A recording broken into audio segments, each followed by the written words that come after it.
All right, y'all. What's going on? It's Combo Breaker 99 back with another quick keys to victory slash prediction video. Had to do one for this one. Had to get on for this one. Big flyweight fight coming up for Amanda Ribas and Rose Namajunas. As y'all know, this is the main event tomorrow night. Just to fill y'all in, I won't be on doing a live companion tomorrow night. Going to be kind of busy, so I might actually jump on and do like a live replay later on, maybe like after the card is done when I get back in. But yeah, as of right now, I won't be on to do the live fight companion. So yeah, man, just stay tuned a little bit later. I might get back on for the card. But yeah, I wanted to just jump on here, give you all my keys to victory for this fight because I've been watching a lot of Rose and Amanda's fights. I'm about to watch some more. And the more I just been watching their fights, I said, you know what? Let me go ahead and put one of these together again, kind of give y'all my play on how I think the fight is going to go, what these fighters need to do, and so on. All right. So yeah, real quick, let's start with Amanda Ebas. Now, as y'all know, Amanda Ebas, this girl, she's a dog. She'll fight anybody. She's one of the toughest between 115 and 125. But when it comes down to it, we still got to look at a little bit of the reckless moves she's making, and we still got to look at the record here. As of right now, her record at 125, she's 1-2. I know some people account the Paige Van Zant fight, but I really don't count that fight. I'm just talking about the run she's been making at flyweight since 2022. All right. So when you look at her resume at 125, she's 1-2. She's giving these fighters some hard times, even the ones that she's lost to. She's got some of the best judo in the game. Some of the best judo I'd say at strawweight and flyweight. Really good ground game, good jujitsu, um, and good hands. I will say that she does let her hands go. She has a long reach, good solid jab. I just think that sometimes she kind of gets caught up into the, that dog too much. Like if she kind of paced herself a little bit more, I think she'd be a much more dangerous and solid threat. Yeah, long reach too. Her reach is like a 66, so she can pump that jab out on you. She's pretty fast too. She'll just let combinations go. So I gotta give Ebas credit on that. Like her hand game has gotten better. It's just the fact that her heart kind of gets ahead of her sometimes and puts her in those situations where she wants to jump into the fire and put on a show for the fans. So she's gonna have to be careful in the fight with Rose Namajunas. Rose counter striker, one of the best when it comes to footwork. So that's something that Ebas going to have to kind of slow the pace down, especially at 125. I think Rose's power is carrying up, and Rose definitely has put on a little bit more muscle. So in this fight here, I think Ebas, the number one thing I think she needs to do to a fighter like Rose Namajunas is to set the pace with her pressure. Man, Ebas got to come forward with that pressure. Never let Rose set her feet. Never let Rose get kind of comfortable at that mid range or long range where she can just kind of slide in and out or just find her rhythm. She just needs to constantly stay in her chest, constantly stay on that pressure of just making Rose have to reset.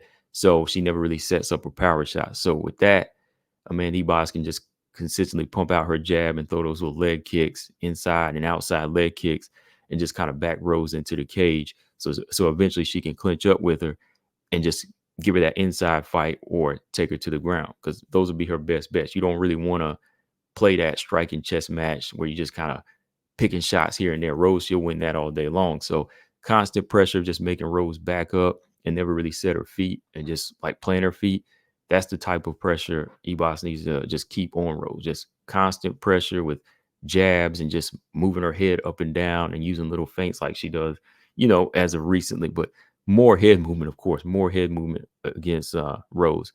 Next, I'll say the inside fight is important. I'm gonna say inside fight. Try to get that tie clinch on Rose, uh, land that work to the body, use that head control. Presses Rose head to the cage. That's kind of what I wanted to see Manon Fiore do a little bit more of. Like when she had Rose pinned to the cage, she was controlling those wrists and she had that head inside of Rose's jaw, really pressing her. So I think Amanda Ebas, she needs to do the same thing in this fight. Ebas, a little bit more leaner. She looks a little bit more muscular too at 125. So with her being a little bit more acclimated to 125, I think she should take more chances of making this a physical inside fight. Staying in that phone booth with Rose and just really trying to work her and dog her out to kind of sap Rose's confidence of feeling like she's ready for 125. Stay in that inside fight. Throw those elbows, head control. Foot stomp if you got to, foot stomp on Rose so you can get her down to the ground. You got to get that inside work in, just landing um, a lot of those hard elbows and being really physical with a fighter like Rose. You can't make it a pretty fight. It's got to be an inside ugly fight. And last but not least, definitely got to say body work. Man, Ebos has got to work the body in this fight. Rose, I know she's lean. She looks a little thin. She's never really been like this chunky fighter, but around the midsection, looks a little softer, at 125. Ain't no disrespect. I'm just saying it looks a little softer, like it's not really like ripped there. So I think that's where Ebos needs to go. She needs to start jabbing to the body a little bit more and throwing side kicks to the body. And when she gets in that tie clinch, throw those heavy knees to the body. When Manon would actually let that side kick go to the body, you seen things land and it kind of slow Rose down a little bit. And then she landed some hard knees to the body too on Rose when she got into the clinch. And you can see like a little reaction from Rose. That's why I don't know why Manon didn't like capitalize fully on that body work, because she would have landed more body shots, probably would have stopped Rose or at least hurt her a little bit to eventually go for a knockout upstairs. But definitely got to see Amanda Boss work that body in this fight. You'll see a lot of good results if she's going to that body. When she goes to that body, it'll slow Rose down. Eventually, she can get her to the ground, and it could turn into her fight, or just eventually, like I said, tenderize the body, and boom, you could possibly get her out of there with a body shot, because those are the ones that really hurt. And when you take a good solid one to the liver, ain't nobody getting up from that. All right. So yeah, for Amanda Ebos, pressure, inside work, make it an ugly fight, and body work. And last but not least, move that head, girl. You got to move that head. Take that head off the line. You're still coming off that damaged fracture orbital bone from the Macy Barber fight. And even in Luana Pinheiro fight, when she got tagged up, I saw little lumps around her face again. So, you don't want to go in there taking that type of work from Rose Namajunas. Everybody that Rose Namajunas has hit more than once with those solid shots and they stayed in her range, they show that damage. They get hurt bad. So I don't want to see Boss taking solid shots from heavy-handed Rose like that. So defense is that overall thing that she really needs in this particular fight. Moving that head, slipping a little bit more, staying out of range, using her feet to get her out of range, and just to keep her head in this fight, because this is a 5-round fight. You don't want to fight that type of dog fight thinking that, like that she does in those 3-round fights. All right. So yeah, those are the main things I'll say for Amanda Ebos. For Rose Namajunas, let's look at Rose real quick. Rose is 0-1 at 125 right now. Her last fight against Manon Fior didn't go her way. At times it was competitive. I watched it again, but I think that Manon definitely beat her in the striking battle, and of course stuffed a lot of her takedowns with her physical strength, and definitely showed you that there's a difference there in that Rose was biting off more than she could chew. Now I know she feels like she could have done better with the pinky, but still I think maybe if she had a little bit more physicality to her, had grown into the weight, she probably could have went to a plan B like an Aaron Blanchfield. All right, like an Aaron Blanchfield has more than one game plan and the size to run 125. All right. So I think if Rose had grown into the weight a little bit more, she would have had that. So I think it was just too much for her at the time, but she did lose convincingly to me. So yeah, right now she's on a two fight losing streak. And the thing about Rose Namajunas is that I can say she has all the skills in the world. One of the more artistic type of fighters in there. She'll put on a nice little artistic performance, whether it's the fights with Zhang Wei Li or Michelle Watterson, Angela Hill, those type of submission wins that she's scoring. But the thing that always holds her back, same as Ebos, she has something that holds her back, which is the heart. At times, it's like a gift and a curse, is Rose's mentality. Whenever Rose doesn't feel like it's a meaningful fight, it's kind of hard for her to get up for it. She really needs to make sure that's a big challenge for her to go in and to do something big. Just like when she beat Joanna, beating Wei Lee, feeling like, she kind of felt that way against Manon, but it didn't turn out that way, right? There was still something holding her back. Jessica Andrade in that type of fight, she wasn't up for it. So hopefully she's turned on for this one, because if she's turned on for this fight, then she has all the skills she needs to take on Amanda Ebas. But with that being said, you just can't go in there and just say, okay, I got all the skills, let me use them. But there's got to be some keys to victory for Rose in this fight to avoid a long, hard fought 5-round dogfight with Ebas. All right, because there's no quitting Ebas. We know that.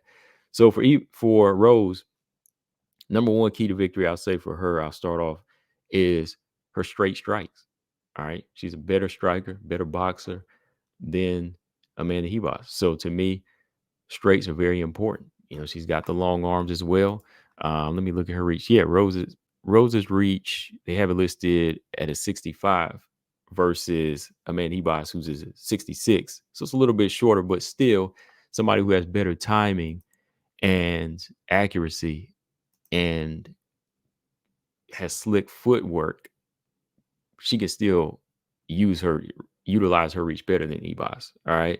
So straight punches, let that long jab go, knock Ebos off balance with it, keep her off rhythm with it, move around, and just set up those long, straight right hands to avoid that dogfight. The longer, straighter punches from Rose, she could just pick her apart all day, or until the point she catches her with a good one. So straight punches are important here, because if she's beating her to the punch, Ebos, you could probably break her mentally or break her physically, like the orbital bone. You keep targeting that shot upstairs, go to the body a little bit, and boom, as soon as she comes in, just like she did against Marina Rodriguez, you knock her out, right? So yeah, straight punches from Rose, pretty much ABC. Straight strikes is all she really needs. But number two, I'll say, is avoid the cage, keep her back off the cage. Again, I think Ebos is more grown into the weight, so I don't really want to see Rose go strength for strength for her in this fight. If she has to, let it go, but really avoid the cage, keep her back off the cage. Every time that Ebos steps in, just circle off, break off with elbows. If she does clinch, go right back to the center and just repeat straight strikes. All right. And counter that judo. Number three, I'm gonna say, is counter the judo. If she does get taken down with that head toss, you know how to counter it. Somebody tosses you down like that, gets you in that headlock, just slip out. Make sure she has that triangle around the body. She can set it up. And I know Rose can do that. She's slick to get to the back. I mean, Rose got to hope that she tries a head tosser so she can end this night quickly by just slipping to the back and just slipping to the back and then sliding her head out and getting that rear naked choke. So that's actually something that Ebos needs to look out for. Avoid the head tosses in this fight, because she'll easily give up her back against somebody like Rose, who's slippery with her jiu-jitsu, and she could actually submit her in this one. All right. So counter that judo when she tries to get her in that position, or just body lock when she's standing, and then try to slide that head out and just lock to the body, maybe get Ebos down and go straight for the back. All right. So yeah, for Rose Namajunas, I think straight punches, straight strikes, just zigzagging in and out keeping it standing, avoiding the cage, and just countering the judo. And I'll also say, just kind of fight at a rhythmic pace in this type of fight. Don't go in there trying to blow her low in the first couple of rounds, which Rose never does. Rose always kind of fight it more at a slower pace than she does at a faster pace. So I don't even think that's like a big thing to say that she has to do. But those are the three things I would say. Countering that judo is really important. But what it comes down to, I think it's really going to come down to Rose's skill set, being able to last longer and stay focused to break Ebos's will. Because when Ebos finds herself outstruck, she's still going to try to find some ways to win, right? She's going to try to take you down. She'll try to fight her way in and make a fight ugly. So if she's getting outstruck in there, she will still be dangerous. So Rose just has to be wary of that. And Ebos, she just has to make sure that she doesn't be reckless with this fight. She has to make sure she puts all of those tools I said together, like pressure, inside work, to take away the pretty fight that Rose can put on. All right. And there just has to be a balance in this one. There has to be a balance of heart from Amanda Ebos. She can't just go leading with her heart, because she'll get knocked out in this fight. For Rose, she just can't depend on her skills, because she could find herself on her back getting ground and pounded or submitted or out muscled and just beat up herself. But there are a couple of things I wanted to say. Yeah, like as far as what I favor in each fighter, in this one, I favor the heart in Ebos. Ebos has more heart. Rose, I figured, has a better chin, right? So those are two things that we'll see how they react in this fight. Like if Ebos can touch Rose's chin, um, but like can she crack Rose's chin in this fight? And can Rose crack her chin? And can Rose break her will in this fight? And can Ebos break her will? Because this is a dangerous former champion that Ebos is taking on. All right. This is a very dangerous fight for Ebos. How many former champions has she fought? No, she hasn't fought any former champions. This is her first former champion. She's fought contenders like Caitlin Chikay and Viviana Arujo. Of course, Caitlin, who she lost to, Macy Barber, she lost to. So yeah, this is actually a big step up for her when you think about it on paper. So yeah, when it comes down to it, I think it's going to be an interesting fight the first couple rounds. I think that Rose is going to kind of settle into her striking and she might do a little bit of damage early, but that's whenever you see Ebos have to turn it up. And Ebos might get in a few hard shots here and there and actually might take Rose down, but I think Rose will have that strength to slide up. Um, I see like the first few rounds going towards Rose. We'll actually see the first couple rounds being a little back and forth, and then they favor Ebos. But down the stretch, I think Rose, she's been here before, experience, has that gas tank. And I think the more and more she kind of settles into her rhythm and her striking, she'll start to kind of pick Ebos apart towards like the mid rounds and towards the later rounds, and could possibly stop her. I could see her stopping Ebos maybe like in 4 or 5 if she really starts to hit her with those hard straight right hands and even some of those left hooks in this fight. But yeah, I'm gonna go with Rose Namajunas by probably a late stoppage or decision in this fight. I think she has the skills to neutralize Ebos, but I'm not counting out Ebos in this fight. If Ebos can make this a dog fight, or make it a brawl and go to the body, like I said, or just kind of put Rose on this path to make her feel like she don't belong here tonight, it could go her way. But I'm gonna have to lean toward a more experienced Rose and just her accurate strikes in this. I think that, you know, this type of style matchup favors Rose more than somebody that's going to try to strike with her and is just as big as Manon. So yeah, I'm going to go with Rose in this one, guys, by decision or late round finish. But let me know, guys, in the comment section what y'all think. Who do y'all got? Rose Namajunas or Amanda Ebos? Amanda's definitely a game dog in this one because she has been here a little bit longer. She is filled out, but should be a good fight. Both fighters will come out with some lumps, I think. I do have to say that both fighters are going to come out with lumps. What do y'all think, guys? Make sure y'all subscribe to y'all's favorite WMMA podcast. Combo Breaker 99. I'm out. Subscribe. Peace.